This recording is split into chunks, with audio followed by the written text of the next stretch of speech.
Asal-usul Danau Batur. Bali tidak hanya dikenal dengan keindahan pantai dan kebudayaannya. Pulau ini juga memiliki tempat-tempat wisata yang menarik yang berada di pedalaman dan jauh dari pantai. Salah satu tempat yang menarik itu adalah Danau Batur. Danau Batur masuk ke dalam Kecamatan Kintamani, Kabupaten Bangli. Danau Batur merupakan danau kawah dari Gunung Batur yang sampai saat ini masih aktif. Air Danau Batur berasal dari hujan yang tersaring oleh Gunung Batur. Pada 20 September 2012, oleh UNESCO, Danau Batur ditetapkan sebagai Taman Bumi atau Global Geopark Network. Di balik keindahan Danau Batur, terdapat cerita mengenai asal-usulnya yang kisahnya masih dikenal secara turun-temurun hingga sekarang oleh masyarakat Bali. Bagaimana kisahnya? Mari kita simak dalam cerita berikut ini. Pada zaman dahulu, hiduplah sepasang suami istri yang kaya raya. Sayangnya, pasangan suami istri ini belum dikaruniai anak. Namun, mereka tidak putus asa. Sepanjang hari, mereka berdoa agar segera diberi anak. Tuhan kemudian mengabulkan doa mereka. Tidak lama berselang, pasangan suami istri tersebut dikaruniai seorang bayi laki-laki yang sehat dan kuat. Kebo Iwa, itulah nama yang kemudian diberikan oleh orang tuanya. Meskipun masih kecil, Kebo Iwa memiliki nafsu makan yang sangat kuat. Sekali makan, Kebo Iwa bisa menghabiskan jatah makan untuk 10 orang. Seiring berjalannya waktu, serta jatah makannya yang sangat banyak, membuat Kebo Iwa cepat tumbuh menjadi manusia dewasa. Ketika telah menjadi dewasa, jatah makan Kebo Iwa semakin menjadi-jadi. Sekali makan, Kebo Iwa bisa menghabiskan jatah untuk 100 orang. Lama-kelamaan, persediaan padi di lumbung milik orang tua Kebo Iwa mulai menipis. Bagaimana ini, Pak? Persediaan padi kita semakin menipis, sedangkan setiap hari jatah makan Kebo Iwa semakin banyak. Entahlah, Bu, apalagi sekarang ini desa kita sedang dilanda kekeringan. Kebo Iwa sendiri adalah seorang yang mudah marah, terutama jika jatah makannya tidak mencukupi. Jika sudah marah, Kebo Iwa akan marah dan merusak apa saja yang ditemuinya, bahkan rumah-rumah penduduk. Para penduduk desa sangat ketakutan terhadap Kebo Iwa, apalagi ketika dia sedang marah karena jatah makannya kurang. Meskipun suka marah-marah karena jatah makannya kurang, Kebo Iwa sebenarnya juga bisa berbuat baik membantu warga desa kampungnya. Kebo Iwa juga bersedia melakukan berbagai pekerjaan berat seperti membangun sumur. Kebo Iwa juga membantu pengairan di desanya. Dengan semangat, dia mengangkut batu-batu besar untuk membendung sungai. Setelah membendung sungai yang besar, Kebo Iwa pun lantas mendatangi rumah salah seorang warga desa. Hai kamu, aku lapar sekali. Makanan apa yang kamu punya? Aduh, maaf Kebo Iwa, tapi berasku sudah habis. Bagaimana ini? Mendengar warga desa tersebut tidak memiliki makanan, Kebo Iwa langsung marah. Hampir saja Kebo Iwa mengamuk. Tiba-tiba, dia mendengar suara sapi. Wah, suara sapi. Di mana sapi itu? Akhirnya, Kebo Iwa menemukan sebuah kandang di belakang rumah warga desa yang berisi 3 ekor sapi. Wah, sapimu gemuk-gemuk juga. Kurasa cukup untuk sekedar mengajal perutku hari ini. Warga desa yang ketakutan diam saja melihat Kebo Iwa mengambil sapinya. 3 ekor sapi itu pun tidak lama kemudian sudah berpindah ke perut Kebo Iwa. Nah, kalau perutku kenyang kan semuanya jadi beres. Meskipun Kebo Iwa juga suka membantu para warga desa, kebiasaannya yang suka marah-marah ketika lapar pun akhirnya mendatangkan ketakutan para penduduk. Sehingga suatu hari kepala desa membicarakan masalah ini dengan beberapa warganya. Kepala desa, meskipun Kebo Iwa suka membantu, tetapi sikapnya yang suka marah ketika tidak diberi makanan sangat membuat kami takut.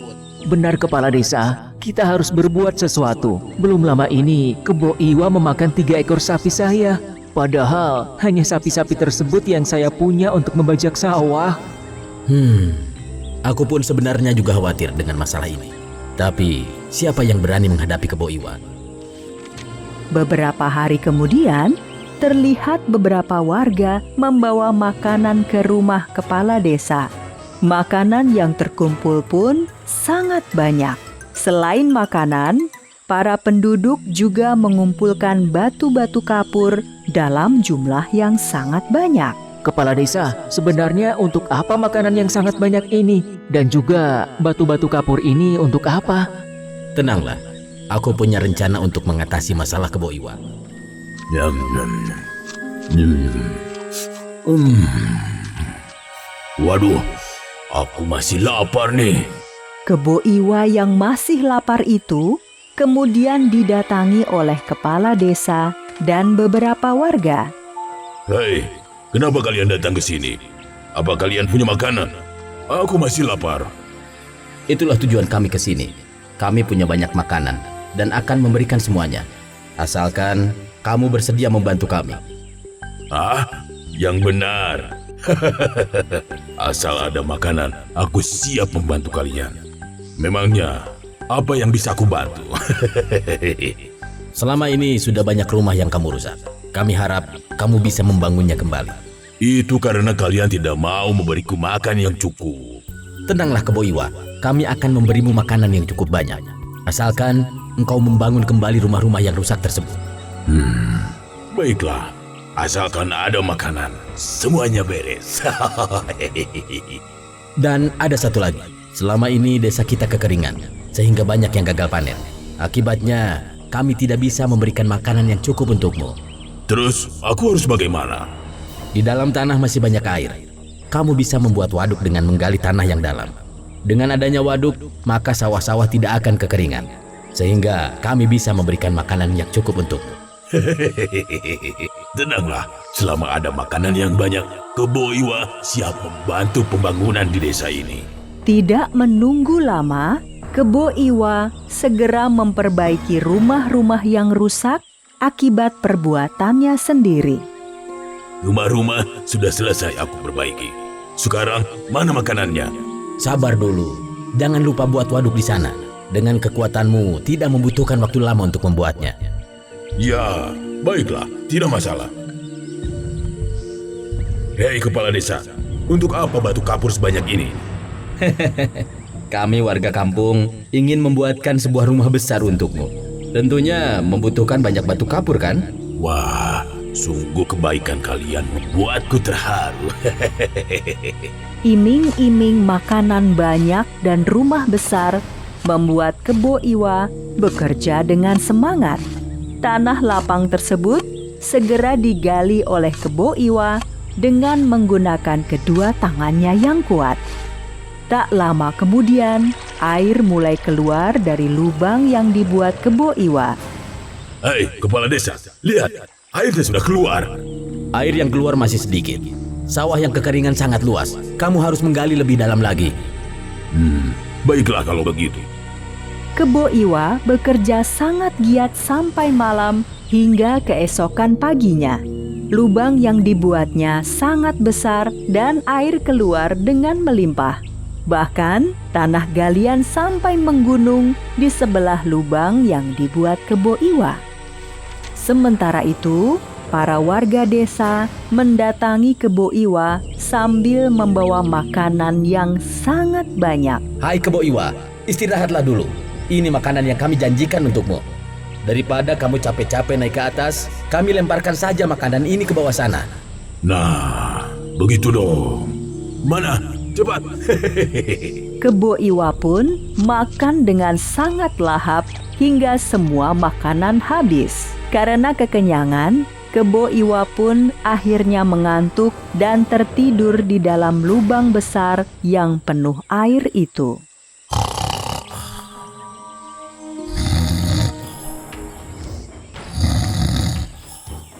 Kebo Iwa yang tidur sangat nyenyak itu tidak menyadari bahwa tubuhnya perlahan-lahan tenggelam ke dalam air. Cepat, lemparkan batu kapur itu ke dalam lubang semuanya. Jangan ada yang tersisa. Kepala desa dan warga desa bahu-membahu melemparkan batu kapur ke dalam lubang tempat Kebo Iwa tertidur. Tidak lama kemudian, lubang galian yang dibuat Kebo Iwa tertutup batu, sedangkan air terus saja masih keluar. Lantas, bagaimana nasib Kebo Iwa? Kebo Iwa pun terbangun dan menyadari dirinya tenggelam. Dia berusaha bangun dan keluar dari lubang.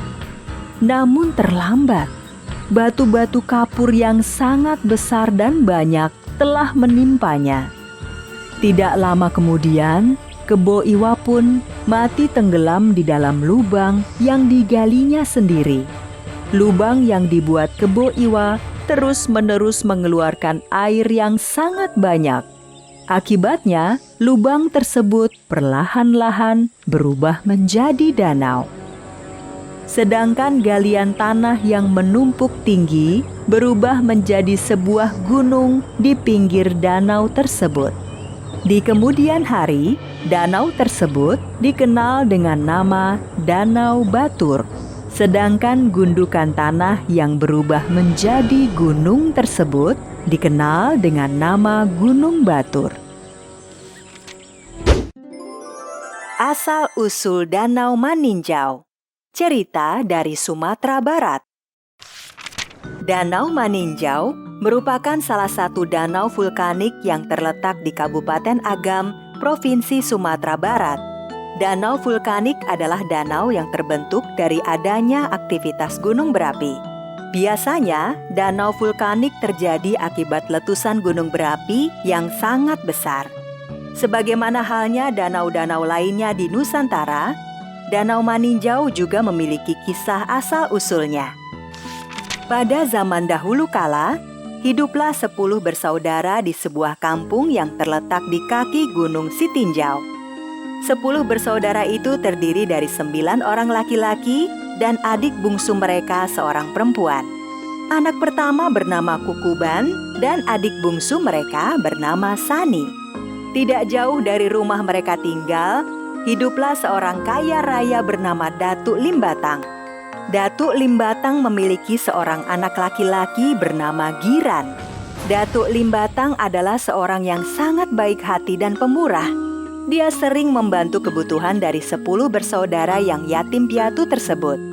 Di kampung tersebut, setiap kali selepas panen, ada tradisi pertandingan silat yang diikuti oleh para pemuda. Pertandingan silat itu bersifat persahabatan, sehingga tidak boleh ada dendam sesudahnya bagi pihak yang kalah. Begitu halnya Kukuban dan Giran, mereka pun turut serta dalam pertandingan silat. Hari itu, setelah diundi, Kukuban ternyata harus menghadapi Giran.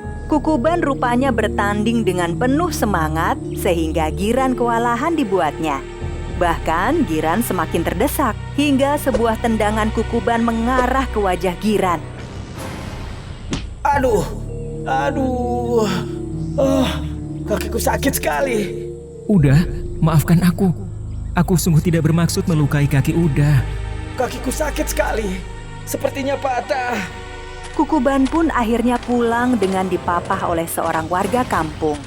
Meskipun membuat lawannya terluka parah, tapi para penonton memahami bahwa Giran hanya membela dirinya dan tidak bermaksud melukai musuhnya dengan sengaja. Keesokan harinya, Giran menemui Sani untuk menanyakan keadaan Kukuban. Sani, bagaimana keadaan kakakmu? Kakinya mengalami patah tulang, sehingga kalau berjalan harus ditopang dengan tongkat kayu. Aku benar-benar tidak sengaja, Sani. Iya, Uda. Semua orang juga melihat kalau Uda tidak sengaja. Sani, begini. Kita sudah menjalin hubungan cukup lama. Daripada menjadi fitnah di kampung ini, lebih baik kita segera menikah. Bagaimana? Aku setuju saja, Uda. Baiklah, besok aku akan mengajak ayahanda menemui kakakmu. Ternyata, tanpa sepengetahuan orang-orang, Giran dan Sani sudah lama menjalin hubungan. Datuk Limbatang sangat tenang dan merestui rencana Giran menikahi Sani. Selama ini, Datuk Limbatang melihat Sani sebagai gadis yang berbudi baik. Keesokan harinya, Datuk Limbatang menemui Kukuban di rumahnya. Selamat datang, Datuk. Terima kasih sudah berkenan datang ke gubuk kami ini. Kukuban, bagaimana keadaanmu? Ya, beginilah, Datuk. Saya masih bisa berjalan, tapi harus dengan bantuan tongkat. Semoga saja luka di kakimu cepat sembuh dan kamu bisa bekerja seperti biasanya. Terima kasih banyak, Datuk. Kukuban, kedatanganku ke sini selain melihat keadaanmu juga untuk mewakili anakku, Giran. Maaf, Datuk. Saya tidak mengerti maksud Datuk. Jadi begini, selama ini Giran dan Sani sudah lama menjalin hubungan. Kedatanganku ke sini adalah untuk menyampaikan pinangan Giran untuk adik bungsumu, Sani. Kukuban terkejut mendengar apa yang baru saja disampaikan oleh Datuk Limbatang. Bagaimanapun, di dalam hati, Kukuban merasa dendam karena telah kalah pertandingan silat di kampung. Maafkan saya, Datuk. Tapi Giran telah mempermalukan saya di depan warga kampung sini. Selain itu, Giran telah membuat kaki saya patah. Kukuban, semua warga melihat kalau engkau menyerang Giran dengan membabi buta. Giran tidak sengaja mematahkan kakimu. Dia hanya mencoba menyelamatkan dirinya. Semua warga kampung melihatnya. Kukuban dan Datuk Limbatang berdebat tentang masalah pertandingan silat itu. Kukuban pun tidak menyetujui pernikahan adiknya dengan Giran. Dengan perasaan kecewa, Datuk Limbatang pulang ke rumahnya. Keesokan harinya, Giran yang kecewa mendengar berita dari ayahnya, mengajak Sani bertemu di pinggir sebuah sungai. Sani, kakakmu sepertinya benci sekali kepadaku. Padahal sudah jelas aku tidak sengaja mematahkan kakinya.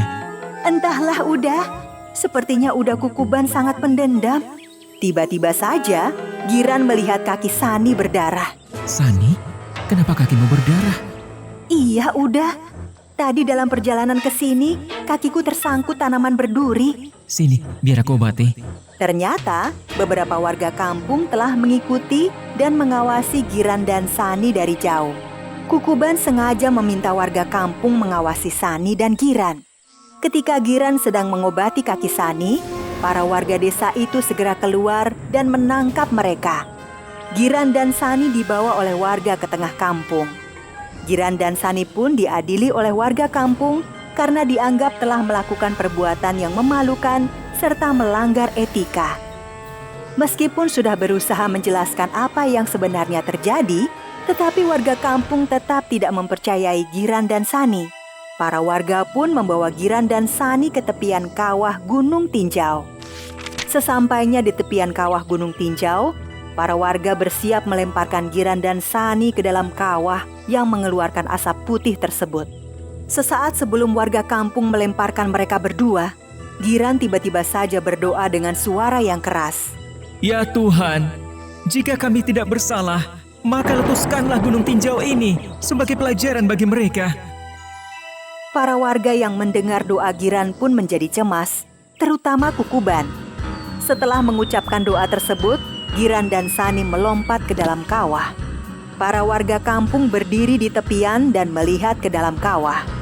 Tiba-tiba saja terjadi gempa dan puncak Gunung Tinjau mengeluarkan asap hitam serta semburan lahar. Doa Giran terkabul. Gunung Tinjau telah mengeluarkan laharnya. Gunung Tinjau meletus dengan hebatnya. Awan hitam membumbung tinggi dan semburan lahar menerjang kemana-mana. Asap hitam dan lahar yang menyala-nyala itu perlahan-lahan menghilang. Letusan gunung tinjau sangat dahsyat sehingga menghasilkan lubang yang sangat besar. Anehnya, lubang bekas letusan gunung tinjau mengeluarkan air yang jernih. Bekas letusan gunung tinjau ternyata menghasilkan sebuah danau yang airnya sangat jernih. Sejak saat itu, danau tersebut dikenal dengan nama Danau Maninjau.